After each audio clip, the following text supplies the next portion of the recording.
Por lo menos así es como es el tema general, y he sabido que han estado viendo diferentes temas. Conmigo vieron hace un tiempo el del examen de conciencia, y hoy vamos a dar otro medio, que no es uno, porque son 7 medios para este camino a la santidad. Y me atrevería a decir que, les puedo decir, es el más importante.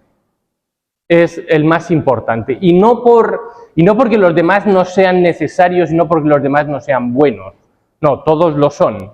Pero estos tienen un toque especial. Primero porque no son nuestros, todos son instaurados por Jesucristo. Entonces no es que sea como la dirección espiritual, que San Ignacio, los ejercicios, etcétera, que se han ido viendo con los años. No, estos ya vienen desde los primeros tiempos. Entonces tienen ese sello especial de que son instaurados por Cristo, y Él mismo, Él es el que les da el toque fundamental. Entonces, lo que quería hacer, como para tener, va a ser como una charla, catequesis y un poco de información varia, ¿ok? Está un poco mezclado todo. Seguramente muchas cosas ya las saben, porque al fin y al cabo los 7 sacramentos, yo creo que desde que somos así, ya en la primera catequesis ya hemos empezado a escuchar del bautismo, la confirmación, la penitencia, la Eucaristía, la unción, etcétera, etcétera. Entonces ya yo creo que muchas cosas sí las sabemos. Entonces, bueno, si de todas maneras hay cualquier duda, pregunta, cosa que vaya haciendo, voluntariamente pueden hablar y no hay ningún problema. Vamos resolviendo las dudas que haya. Bueno, en primer lugar, he querido tomar 2 números del Catecismo de la Iglesia Católica, donde explica todo lo que son, cuál es el sentido, cuáles son los sacramentos y toda la tipología que hay, ¿no? Entonces comienza este tema de los sacramentos, comienza con el número 120, con el 1120, y yo he tomado el 1123, que es una pequeña definición, no digamos que es la definición completa, pero es una primera definición. Y hay varios términos que son importantes, y dicen: los sacramentos están ordenados a la santificación de los hombres. Por lo tanto, en este camino a la santidad, que es nuestro tema, pues estos sacramentos están orientados única y exclusivamente a ese fin, a la santificación. Por lo tanto, en nuestra vida espiritual, en nuestra vida cristiana, en nuestra vida de unión con Dios, lo primerito es la vida sacramental. Y no puede haber una unión con Dios, no puede haber una cercanía espiritual si no hay vida sacramental. Por lo tanto, primera cosa, los sacramentos son el medio fundamental para la santificación. Segundo, edificación del cuerpo de Cristo, en definitiva, dar culto a Dios. También, obviamente, los sacramentos, como es la Eucaristía, que es el principal sacramento, es el sacramento de la devoción, en la cual se da culto a Dios nuestro Señor. ¿Me escuchan bien? Sí, entonces, por ahora lo dejamos. Entonces, uno de los medios fundamentales es también ese, que por medio de ese sacramento sigamos alabando a Dios nuestro Señor. Principalmente le diría que es sobre todo con la Eucaristía, pero todos en general, y veremos por qué, todos dan gloria a Dios. Luego, como signos que son, porque obviamente todos los sacramentos tienen una materialidad, tienen una parte material, ya sea el agua en el bautismo, el óleo en la unción de los enfermos o en la confirmación, los anillos en el matrimonio, etc. Todos tienen algún signo visible. Entonces, como signos que son, también tienen un fin instructivo. Por lo tanto, todos esos signos nos enseñan, nos catequizan, nos quieren decir algo. Y eso es un poquito lo que quiero ver ahora con ustedes. ¿Cuáles son esos signos y qué quiere decir cada uno de esos signos? No solo suponen la fe, también la fortalecen, la alimentan y la expresan con palabras y acciones. Y por eso se llaman sacramentos en la fe. ¿Ok? Entonces esta es como la primera definición. Hemos visto varias partes importantes que luego iremos así, uno por uno, lo iremos desentrañando. Creo que está bastante claro, ¿no? Si hay dudas, cualquier cosa, ustedes hablen. Siguiente número. Salto un par de números y me voy al 1127, que dice, los sacramentos confieren, y aquí lo he puesto porque es una parte fundamental, pero lo que se dice fundamental, o sea, esto no lo pueden olvidar nunca. Los sacramentos confieren la gracia. Uno dice, bueno, ¿ya han tenido alguna charla sobre el tema de la gracia? ¿Sí? No. No, bueno, pues anótela. Esa hay que hacerla. ¿Por qué? Porque, a fin y al cabo, la gracia es como la base fundamental para la unión con Dios. ¿Qué es la gracia? La gracia es tener a Dios dentro de mí. Entonces, si yo no tengo a Dios adentro de mí, si yo no tengo esa gracia sacramental, la presencia real de Dios en mí, apaga y vámonos, o sea, no tiene sentido. Y los sacramentos lo que hacen es que me dan o me aumentan esa gracia santificante. Por eso son tan importantes los sacramentos, porque no es solamente que Dios esté en mí, sino que potencian esa presencia de Dios en mí, hace que sea más estable, hace que sea más profunda, hace que sea más grande. Y en la mayoría de las ocasiones, cada vez que nos confesamos simplemente nos la regresa, porque la hemos perdido. Entonces, prácticamente nos la pasamos siempre un quita y pon. Dios me da, yo la quito, Dios me da, yo la quito. Así son nuestros pecados, ¿no? Entonces, pues a veces estamos solamente en ese juego. Pero el resto de los sacramentos lo que hacen es aumentar esa gracia, y por eso es tan importante. Luego, son eficaces porque ellos actúan, porque en ellos actúa Cristo mismo. O sea, los sacramentos son instituidos por Cristo. Por lo tanto, en cada sacramento es Dios mismo el que me quiere dar algo. No es que las cosas en sí mismas solamente son un símbolo, un signo o algo que me recuerda. No. Es Dios mismo el que me da algo de Él. Y es por eso que los sacramentos son tan importantes. Él es quien bautiza, Él es el quien actúa en cada uno de los sacramentos con el fin de comunicar su gracia sacramental. Y eso pues lo iremos viendo, qué gracia da Dios en cada uno de esos sacramentos. Bien, esto es así como la primera introducción en general, como para saber de qué estamos hablando. Yo creo que con esto ya más o menos estamos todas en la misma sintonía de qué es este tema de la gracia. Bien, la primera cosa que quería hacer, obviamente, pues es dividir y decir, bueno, de los 7 sacramentos, los 7 sacramentos se dividen en 2 partes. Primero están los sacramentos que infieren carácter, que imprimen carácter, y los que no imprimen carácter. ¿Ok? A ver, ¿quién me explica qué es eso del carácter? ¿Alguna sabe? ¿Por qué los divido entre los que imprimen carácter y los que no imprimen carácter?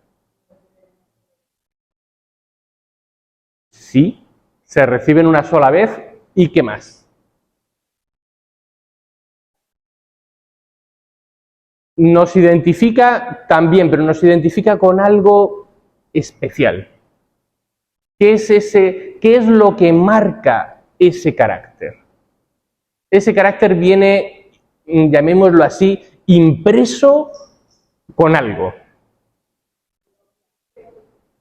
No, porque el don de la fe ya se recibe en el primero y ya de ahí están todos.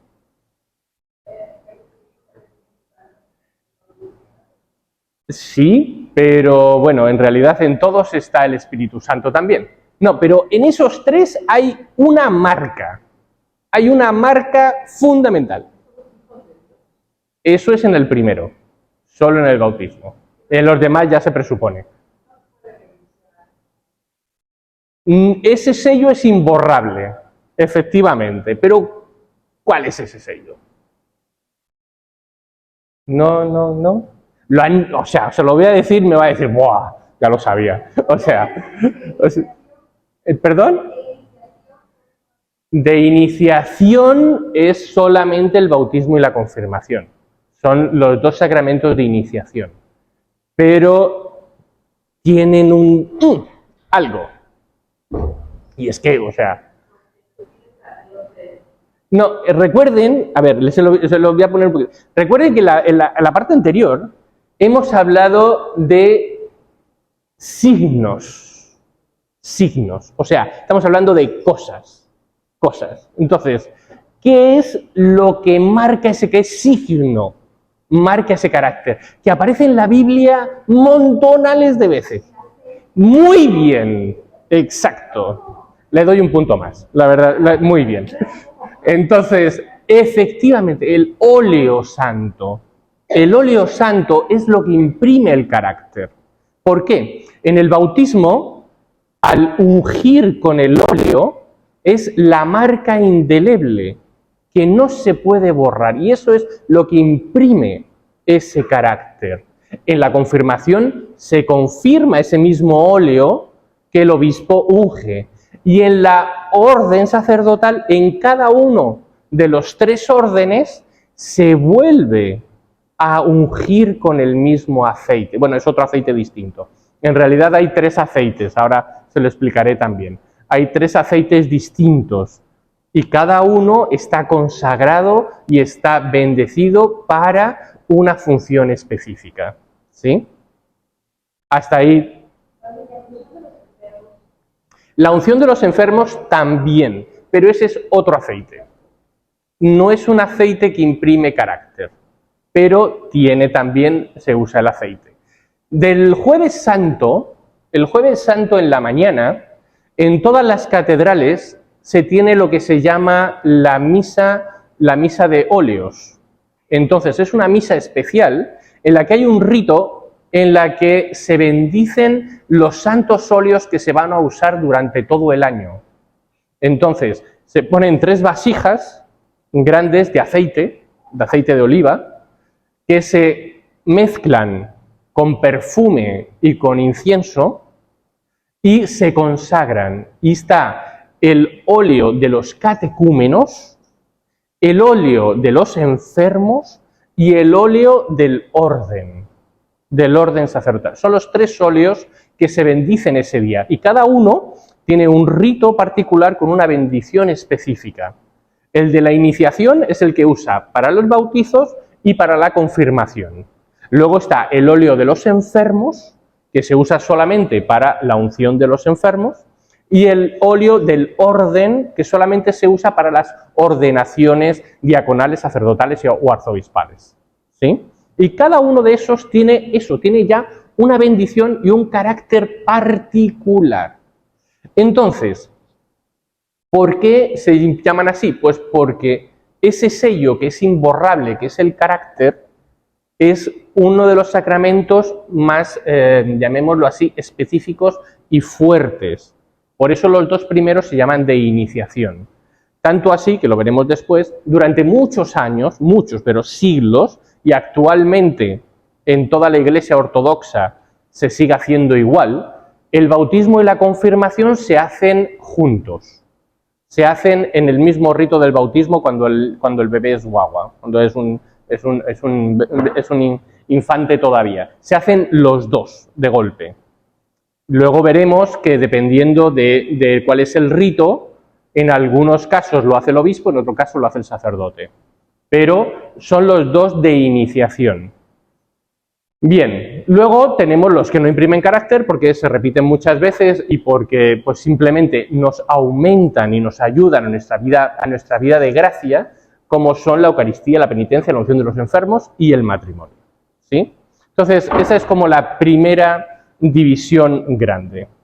Ahora bien, he querido hacer una diapositiva distinta. Uy, no, casi no se lee. Pero bueno, ahora se la leo yo a ustedes. He querido hacer esta diapositiva distinta. ¿Por qué? Porque Tengan en cuenta que todos los sacramentos nacen desde Jesucristo. Por lo tanto, todos los sacramentos tienen 2000 años. Y dentro de esos 2000 años, primero comenzamos como una única iglesia. Luego se divide entre la iglesia de Oriente y la iglesia de Occidente. Y dentro de esas iglesias comenzamos con los ritos latinos, los ritos orientales, las iglesias ortodoxas, etc. Entonces ya empieza una división, un árbol genealógico ahí, pero enorme. Y sin embargo, todos son los mismos sacramentos, tienen el mismo valor y tienen la misma función. Pero en cada uno de ellos es distinto. ¿Y por qué se lo he puesto? Se lo he puesto porque estamos ya en un mundo bastante globalizado, donde uno viaja por todos lados. Entonces, pueden encontrar, allá donde vayan, en diferentes países, regiones, ciudades, todos estos ritos. Y todos estos ritos son católicos, todos. Por lo tanto, pueden participar de cualquiera de los sacramentos de estos ritos. ¿Ok? No, obviamente, posiblemente, si entran en el rito, no sé, siro-malabar, pues no van a entender ni papa. Pero pueden estar, y pueden comulgar, y pueden participar. ¿Que no van a entender nada porque es todo en indio? Pues bueno, pues ahí invocan al Espíritu Santo que nos dé el don de lenguas y ojalá entendamos algo. Y ya está, ¿no? Bueno, entonces, ritos de la Iglesia occidental, ¿ok? Estamos hablando de los ritos latinos, que serían los nuestros. Nuestro rito latino que tenemos, pero luego además tenemos vigente hoy en día, he puesto solamente los que están vigentes, he quitado los que ya no existen, porque también es una lista bastante grande. Entonces están el rito ambrosiano, que se da en Milán, solamente es en Milán. Luego está el rito de Braga, que se da en la zona superior de Portugal, toda la zona de Lisboa, pegado ya a Galicia en España, toda esa zona del norte usa el rito de Braga. Luego está el rito mozárabe, que solamente se usa en Toledo, en mi ciudad. Ahí es el único lugar donde se tiene el rito mozárabe. Luego también se tiene en Semana Santa en la Catedral Antigua en Salamanca. También es de rito mozárabe la Semana Santa de Salamanca que se hace en la catedral. Luego está el rito cartujo, que solamente lo tienen los cartujos, la orden de los cartujos, y ellos tienen su propio rito.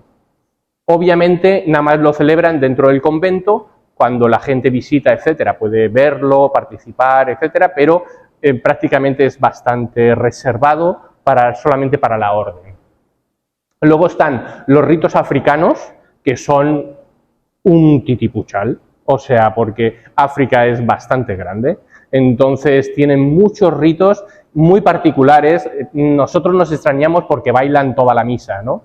Durante toda la misa están bailando. Bueno, pues es parte también del rito, ¿no? Me acuerdo, no sé si ustedes recuerdan, hace ya como 30 años, cuando Juan Pablo II fue a África y durante todas las ofrendas, que duraron como 10 minutos, era todo un baile en la que traían las ofrendas y toda la gente se quedó así como escandalizada, que cómo era posible, que bla, bla. Bueno, pues dentro de un rito latino como era el nuestro, ingresaron una parte del rito africano, que es esta parte del baile de las ofrendas, para unir las culturas. Entonces, no es una cosa rara, no es una cosa extraña, es parte del rito sacramental, ¿ok?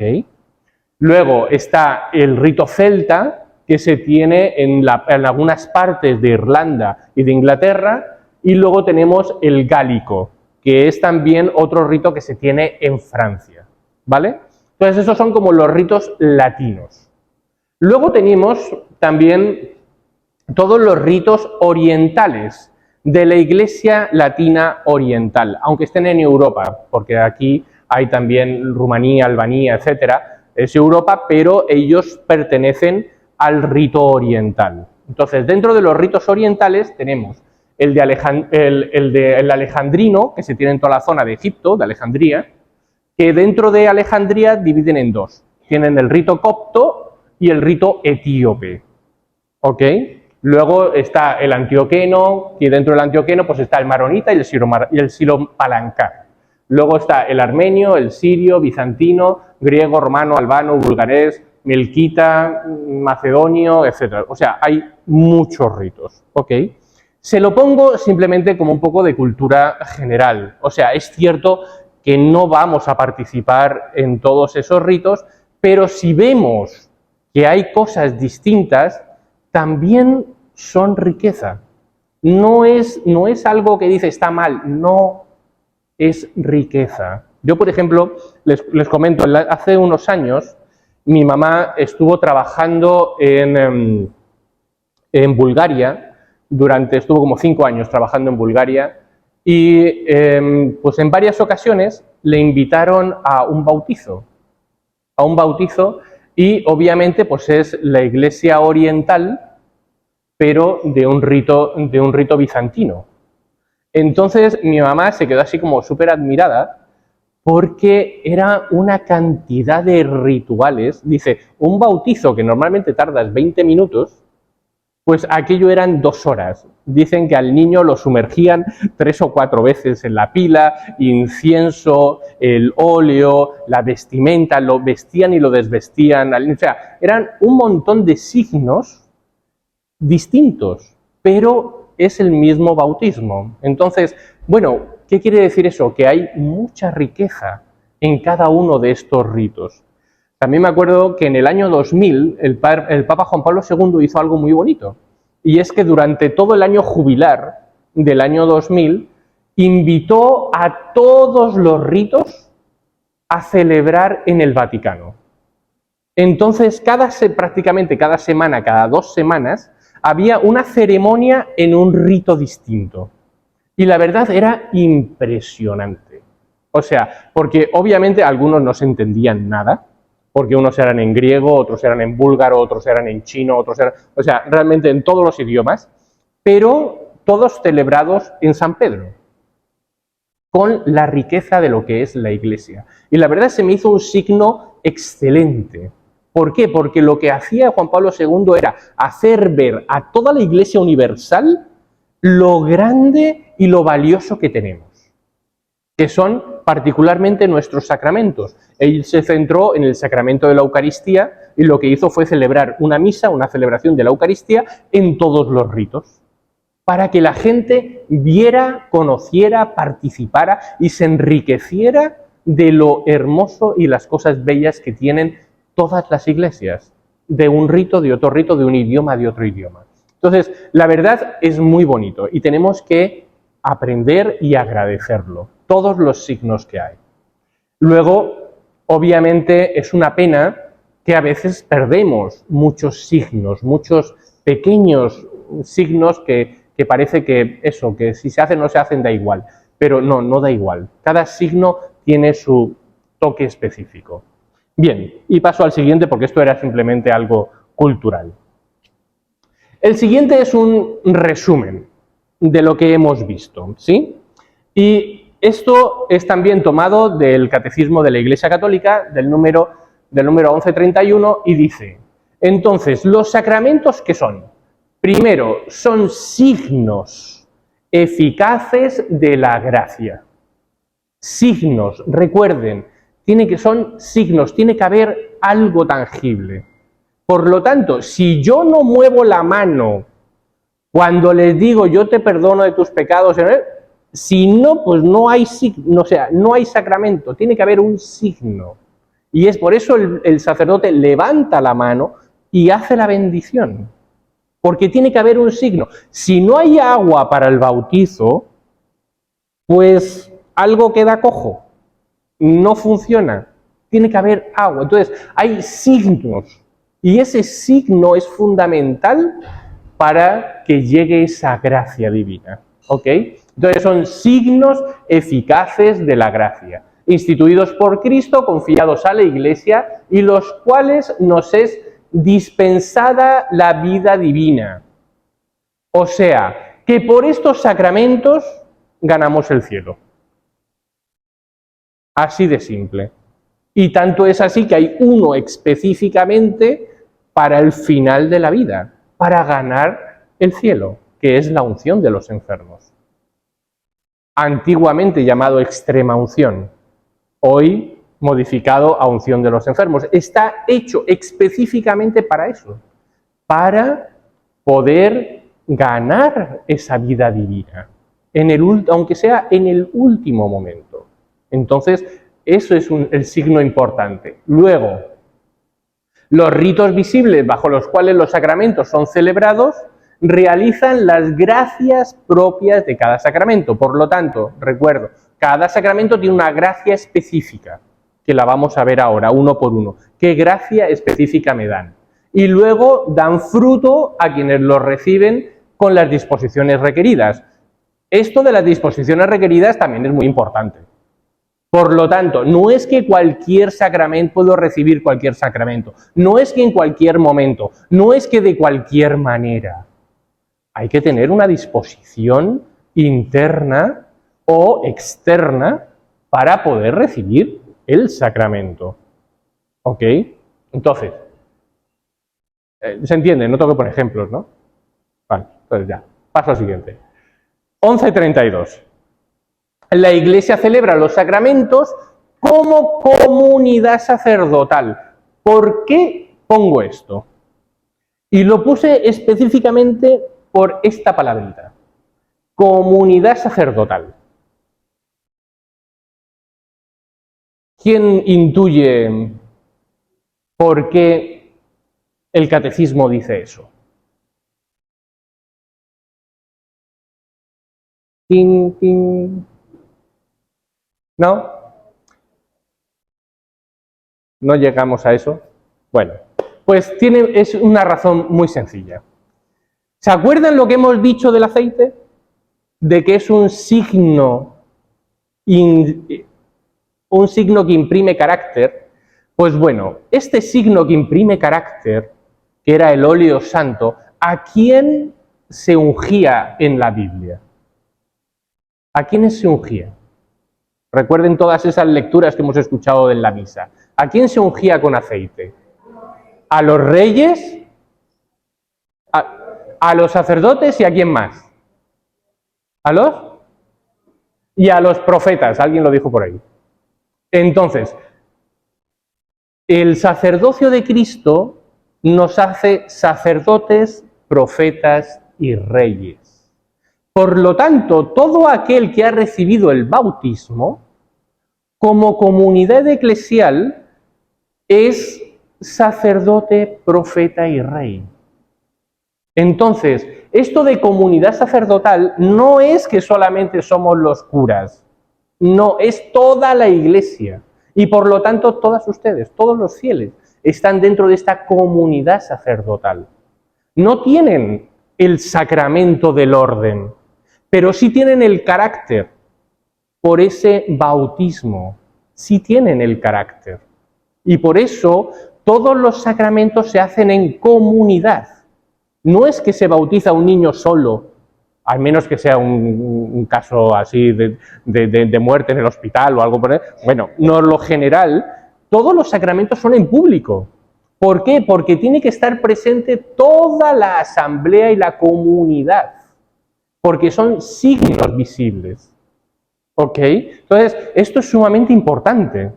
Y tanto es así que en muchos de los sacramentos, en el bautismo, en la confirmación, en el orden y algunas veces, si haces el rito largo, de la unción de los enfermos también, se incluye en esta comunidad sacerdotal a la comunidad triunfante.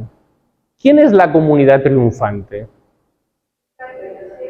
Los que están en el cielo, muy bien. Entonces, por eso se leen las letanías de los santos en esos sacramentos, para que ellos también participen en nuestro sacramento de aquí. Y por eso les invocamos, para que estén presentes y ellos también participen de esa gracia que es la Iglesia. ¿Ok? Entonces, parece que es eso, lo que decía, un signo más, pero es un signo importante. ¿Por qué? Porque englobo, o sea, reúno a toda la Iglesia, sea la triunfante, sea la purgante, sea la terrenal. Todos somos parte de esta comunidad sacerdotal. ¿Ok? Bueno, con esto es la introducción. ¿Ok? Y ahora voy ya sacramento por sacramento. ¿Cuánto tiempo tenemos? Porque... Vale, ok, media hora. Voy rapidito, ¿ok? De todas maneras, hay alguno que voy a saltar más rápido porque requerirían realmente mucho tiempo. Bueno, comenzamos con el bautismo. Entonces, es el primer sacramento, sacramento de la iniciación. ¿Y qué gracia nos da el sacramento del bautismo? Recuerden que hemos visto el tema de la gracia, es súper importante, es la presencia de Dios en mí. Por lo tanto, el primer sacramento, lo primero que nos hace es hijos de Dios. Nos hace sus hijos adoptivos, ya no solamente hijos putativos, sino hijos adoptivos. Dios nos acoge como hijos. Y luego además nos da la gracia santificante. Y con la gracia santificante se borra el pecado original y nos hace miembros de la Iglesia. Por lo tanto, el bautismo es el que más gracias nos da y es el sacramento más importante. ¿Ok? Es el más grande. Tanto es así que en la historia de la Iglesia, durante los primeros siglos, era el único sacramento que se recibía, el único para la mayoría de la gente, pero era el único. Y se recibía ¿a qué? Al final de la vida. Casi antes de morir se recibía este sacramento. Y se recibía por un motivo muy particular, porque borraba los pecados. Y al borrarse los pecados, porque la penitencia era un sacramento bastante distinto, no era fácil de tener. No se podían confesar como lo hacemos ahora. Entonces, ¿qué pasaba? Que los cristianos esperaban hasta el final de la vida para poder asegurar el cielo. Entonces, se bautizaban al final, casi ya al límite. Y recibían esa gracia santificante que es tan importante y se borraban los pecados de la vida. ¿Ok? Entonces, esa es la gracia fundamental que nos da el bautismo. Luego, ¿quién es el ministro del bautismo? Pues el ministro ordinario es el sacerdote, pero extraordinariamente cualquier persona puede bautizar siempre y cuando tenga la intención de bautizar. ¿Sí? ¿Queda claro? Por lo tanto, ¿un judío puede bautizar? ¿Sí o no? ¿Sí o no? Si tiene la intención, sí puede bautizar. Incluso una persona de otra religión, si tiene la intención de que esa persona sea bautizada como católico, puede bautizarlo. ¿Ok? No es lo normal, pero en caso de que fuera necesario, se puede hacer. ¿Ok? Lo mismo en casos de peligro de muerte, hay muchas enfermeras en hospitales, etcétera, que bautizan, sobre todo ahí, ya sea en quirófano, en urgencias, etcétera. ¿Por qué? Pues porque saben que en casos extraordinarios pueden hacerlo. Luego, si esa persona, si ese bebé vive, hay que hacer lo que se llama una sanación, que es rehacer el rito completo, ¿ok? Ya con el óleo, porque normalmente se bautiza solo con el agua cuando hay peligro de muerte. Pero para poder rehacerlo hay que hacer el rito completo con el óleo, que es la parte fundamental imborrable, ¿sí? Bueno, eso como parte del ministro.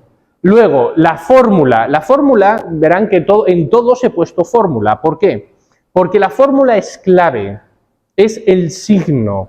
Además de lo que va acompañado, ya sea del gesto de la mano, o del agua, o del aceite, o del signo que vaya acompañado, tiene que haber unas palabras específicas. Y las específicas del bautizo es: yo te bautizo a ti el nombre de la persona, en el nombre del Padre y del Hijo y del Espíritu Santo.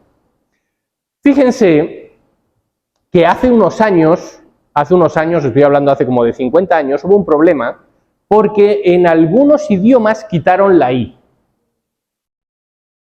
Y decían: yo te bautizo en el nombre del Padre, del Hijo y del Espíritu Santo. Y quitaron la I. Y por esa I que quitaron, pues ya no valieron un montonal de sacramentos. Y tuvieron que, en el Concilio de Trento, en el Concilio Vaticano II y en la Reforma Litúrgica del 83, se tuvieron que imponer nuevamente, revisar todos los idiomas para que tuviera esta I. ¿Y por qué la I? Porque son 3 personas de la Santísima Trinidad y tienen que estar bien específicas. Está el Padre, el Hijo y el Espíritu Santo. No es un churro así todo junto. ¿Ok? Son 3 personas y tienen que estar específicas. Por eso es tan importante el tema de la fórmula. Lo mismo sucede en la consagración de la Eucaristía. Si no se dicen exactamente las palabras como están escritas en el misal en la consagración no vale. Hay que repetirla de nuevo. Entonces, bueno, hay una parte de una fórmula que tiene que ser tal cual. No me puedo inventar yo ahí algo. ¿Ok? Y por último, un poco de algún dato de la historia. Entonces, como les decía, en los primeros siglos siempre se hacía hasta el final de la vida. Hasta más o menos el siglo IV. ¿Y por qué en el siglo IV? En el siglo IV y en el siglo V hubo una crisis en la Iglesia por el sacramento de la penitencia. ¿Por qué? Porque toda la gente se quejaba de que las penitencias eran muy duras. Y sí, realmente eran muy duras. Y además de que eran públicas. Entonces, bueno, pero esto se lo cuento después, porque si no, no vamos a avanzar. Cuando llegue la penitencia se lo cuento ahí. Vale, pasamos al siguiente sacramento. La confirmación. Ah, bueno, me faltó una cosa. Regreso. ¿Cuántos bautismos hay? ¿1? ¿Quién da más? Dígame. ¿Cuáles? ¿Sí? ¿Sí? También, un punto más. Muy bien. Fenomenal. Pues sí, hay 3 bautismos. Está el bautismo normal de agua, pero luego también está el bautismo de sangre, como dice muy bien, que era el bautizo de los mártires. ¿Por qué? Porque en muchos lugares de misión, y aquí estamos hablando del Imperio Romano o por ejemplo en China, donde muchos eran catecúmenos, estaban todavía en formación, estaban conociendo la Iglesia, estaban preparándose para el bautismo, y en ese momento fueron encarcelados o fueron martirizados, y no les dio tiempo a bautizarse. Sin embargo, ese martirio de sangre, de haber muerto por Jesucristo, por Dios nuestro Señor, era su propio bautismo, ese derramamiento de sangre. Y es por eso por lo que se llama bautismo de sangre, que es el martirio. Y luego está el bautismo de deseo. El bautismo de deseo sigue existiendo hoy. Particularmente se usa mucho con las mamás embarazadas. Cuando pues saben que, por ejemplo, que su guagua puede fallecer a mitad del parto o a mitad de la concepción, y el deseo de la mamá de que sea bautizado hace que ese bebé quede bautizado, ¿sí? Si muere dentro, ya sea en la gestación o sea en el parto. Entonces, por eso se llama también bautismo de deseo, porque es el deseo de la mamá de que no va a haber oportunidad ni forma física de que se dé ese sacramento. Entonces, por eso están esos 3 modos de bautismo. ¿Ok? Bueno, ya, eso era como dato cultural, que también es muy importante. Siguiente sacramento, la confirmación. ¿Qué gracia nos da el sacramento de la confirmación? Pues nos da la presencia de Dios Espíritu Santo en sus 7 dones. En sus 7 dones. Por lo tanto, todos los que están confirmados, pues ya de por sí tienen el don de la fortaleza, el don de la sabiduría, el don del consejo, el don de la ciencia, el don de la piedad. Ya lo tienen. No digan, es que no lo tengo, necesito más. No, ya lo tienen. Hay que ejercitarlo. Hay que ponerlo en práctica. Hay que hacerlo crecer, que es distinto. Pero ya lo tienen. Entonces, eso, confiemos en que Dios actúa en nosotros. Y esa es la gracia, de que Dios está en mí por medio de estos dones que Él me concede con este sacramento. Y además de los dones, lo que hacemos, que no es una gracia, pero lo que nosotros hacemos es confirmar nuestra creencia y nuestro amor a Dios nuestro Señor. Bien, el ministro, ¿quién es el ministro? El ministro ordinario en la Iglesia de Occidente es el obispo. En la Iglesia de Oriente es el sacerdote. ¿Por qué? Porque el bautismo y la confirmación se hacen desde el bautismo, se hacen juntos. Por lo tanto, cualquier sacerdote podía bautizar y confirmar a la vez a cualquier niño, todavía puede. ¿Ok? En la Iglesia de Occidente, en algunas diócesis, yo sabía que aquí en Yucatán también se hacía, hasta hace unos cuantos años. Creo que ya lo han quitado, pero hasta hace unos 20 o 30 años se hacía también.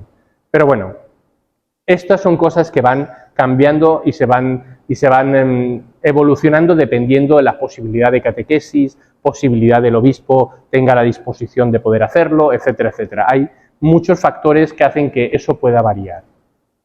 Luego, ¿cuál es la fórmula? La fórmula es un párrafo grande, por eso no lo he puesto, es la fórmula propia. Hay un párrafo completo que es la oración de confirmación, que es el momento en el que el obispo te impone las manos y reza esa oración completa. Y ahí es cuando se da el sacramento y se confieren estos 7 dones.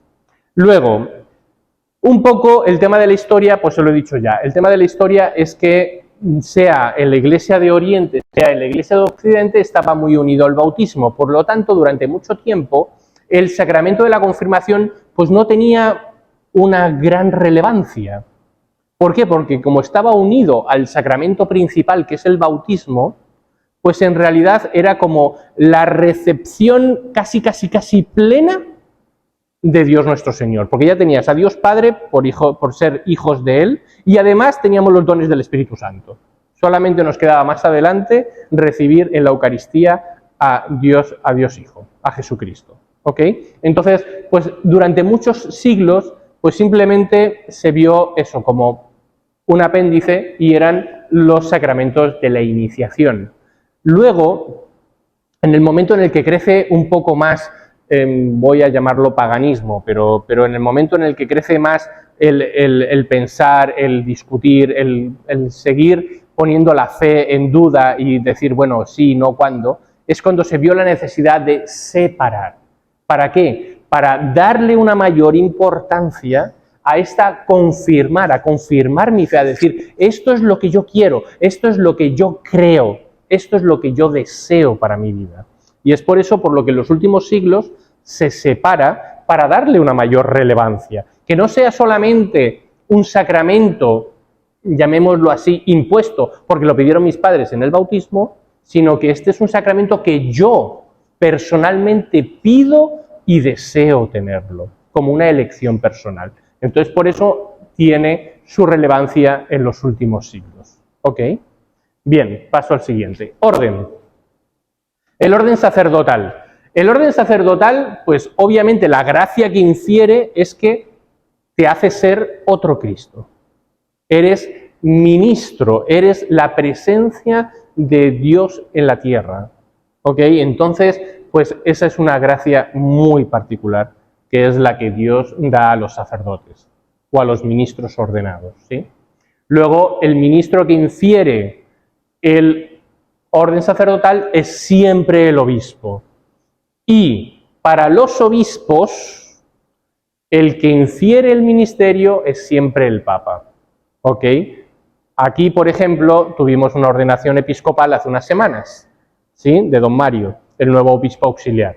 Bueno, pues se leyó también la carta en la que el Papa autoriza al arzobispo de hacer la ordenación, pero tiene que venir una dirección expresa desde el Papa para poder ordenar un obispo. ¿Ok? Luego, la fórmula, pues la fórmula es una fórmula bastante larga, propia también de la ordenación. La ordenación sacerdotal tiene dos partes. Tiene una que es la imposición de manos, la otra es la unción del óleo en las manos y luego la oración consagratoria. Son 3 momentos. Y al cumplirse esos 3 momentos, queda hecha la fórmula del orden sacerdotal. ¿Sí? Luego, dentro del orden hay 3 órdenes. Está el diaconado, está el sacerdocio y está el episcopado. ¿Ok? Entonces la plenitud del orden es el obispado. Esa es la plenitud, porque tienes los 3. Los sacerdotes, pues solamente tenemos 2, y los diáconos, pues solo tienen el primero. ¿Ok? Antiguamente eran 7. En la reforma del Concilio Vaticano II se quitaron las órdenes menores que se llamaban. Estas son las órdenes mayores, la del diaconado, sacerdocio y episcopado, y luego estaban las órdenes menores, que estaban el lectorado, el acolitado, el exorcismo y no me acuerdo cuál otro, ya había otra. Eran 4. ¿Ok? Entonces, esos eran las órdenes menores, pero esas se siguen teniendo, pero no tienen ya la validez de sacramento, son simplemente partes del orden.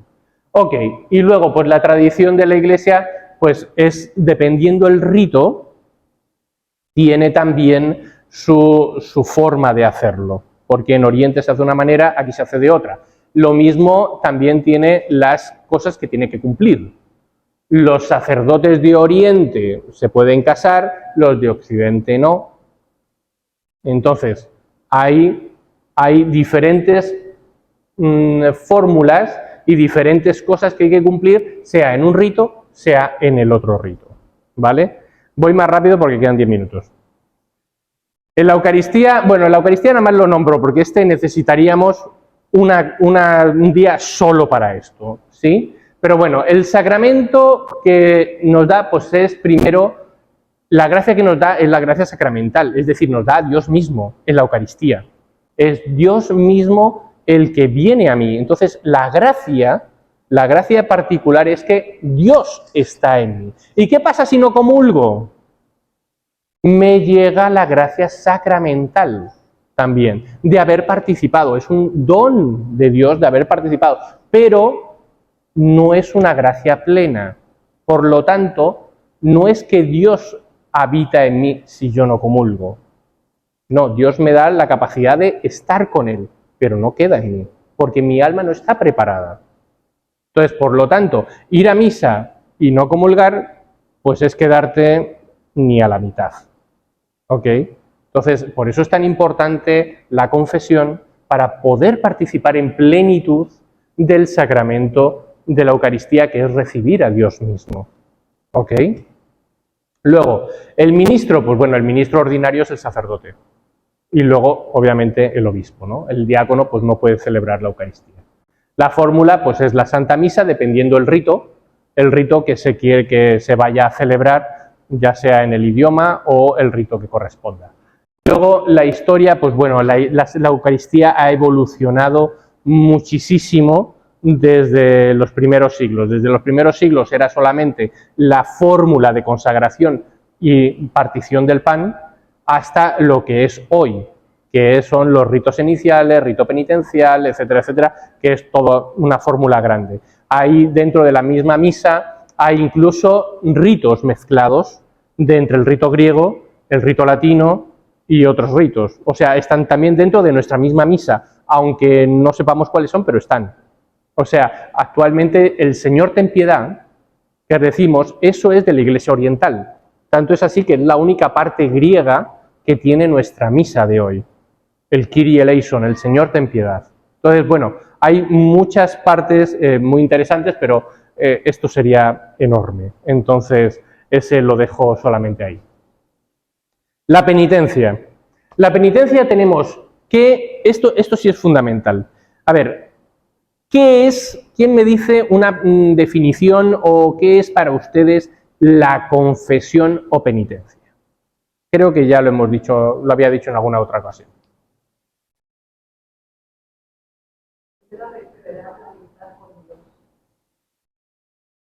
Sí, efectivamente es eso. Nada más que cambiaría una palabra. Cambiaría yo una palabra, porque no es recuperar la amistad. Dios siempre nos ama. Dios nos ama siempre, aunque sea un pecador. Lo que recupero es su presencia en mí. ¿Ok? Entonces uno dice, bueno, es que la confesión siempre me cuesta y es que me da mucha vergüenza. Bueno, pues sí, a todos, pero no voy a decir mis pecados, no voy a ventilar todos mis errores. Voy a recuperar al Dios que he perdido. Y por eso la gracia más importante es la gracia santificante, la presencia de Dios en mí, que luego además borra los pecados. Pero lo importante es que Dios vuelva a estar dentro de mí. Por eso la confesión es tan importante. Y en ese sacramento, al igual que el bautismo y al igual que la unción de los enfermos, son los únicos que recuperan o que me dan la presencia de Dios en mí cuando no la tengo. ¿Ok? Entonces, por eso tiene una relevancia particular. No es, a Dios no le interesa y no le importa la cantidad de cosas que hayamos hecho. Le interesa estar dentro de mí. Le interesa estar conmigo. Que esté dentro de mi corazón. Entonces, no pensemos solamente en la vergüenza o en el horror de decir mis cosas. O sea, es recuperar. Necesito que Dios vuelva a estar conmigo. Y eso es lo más valioso del sacramento. Luego, como ministro, pues el ministro es siempre el sacerdote, el que en nombre de Cristo perdona los pecados y hace que Dios vuelva a nuestra alma. La fórmula, pues es siempre la fórmula de la absolución. Yo te absuelvo en el nombre del Padre, y del Hijo, y del Espíritu Santo. Amén. La historia ha cambiado bastante. ¿Y por qué? Porque, como les decía antes, en este sacramento, antiguamente, primero, solo perdonaba el obispo. Era el único que podía confesar. Los sacerdotes no confesaban solamente el obispo, hasta el siglo más o menos IV, V. Luego las confesiones eran públicas. Había un día en el que se reunían todos y decían, bueno, ¿quién quiere? Y yo salía y dice, bueno, pues yo he hecho esto. Y entre todo el mundo ponía la penitencia. Pero claro, las penitencias eran mundiales, o sea, lo que se dice mundiales. Eran una peregrinación a Tierra Santa, 3 años de ejemplo, testimonio y de no sé qué. 5 años de... Entonces, las penitencias eran así, pero alucinantes, ¿no? Entonces, ¿qué pasó? Que hubo una crisis muy grande. ¿Por qué? Porque la gente no era capaz de llevar una carga tan grande de una penitencia. Entonces, por lo tanto, se tuvo que cambiar todo ese tema y en el siglo VI los monjes irlandeses comenzaron a hacer las confesiones individuales. Y de ahí se vio que ayudaba muchísimo más y desde Irlanda se extendió a toda Europa y luego al resto del mundo en lo que era la confesión auricular, o sea, la confesión del tú a tú. Y desde ahí, desde donde nace la confesión que hoy tenemos actualmente, donde es más un diálogo y con la penitencia y la absolución, ¿sí? Entonces, esto ha tenido, pero los primeros siglos aquello era terrible. Pero bueno, luego fue evolucionando, ¿sí? Luego, de aquí podríamos decir mucho más, ¿no? Porque, pues también, ¿los sacerdotes perdonan todo? No. No, los sacerdotes no perdonamos todo. Hay pecados que los sacerdotes no podemos perdonar y que van directos ya sea o al obispo o a la Santa Sede o al Papa. ¿Ok? Hay unos pecados que son reservados, que solamente perdona el Papa, otros que solamente los tiene para el obispo y otros que los hacemos los sacerdotes. Los comunes normales de todos los días, los sacerdotes los perdonan. Ya si hay un caso especial, pues bueno, se avisa y se hace se encauza de la manera correcta, ¿no? Pero bueno, no voy a entrar en detalles porque no nos da tiempo. Los dos últimos. Unción de los enfermos. En la unción de los enfermos, a mí personalmente, es un sacramento que me gusta mucho.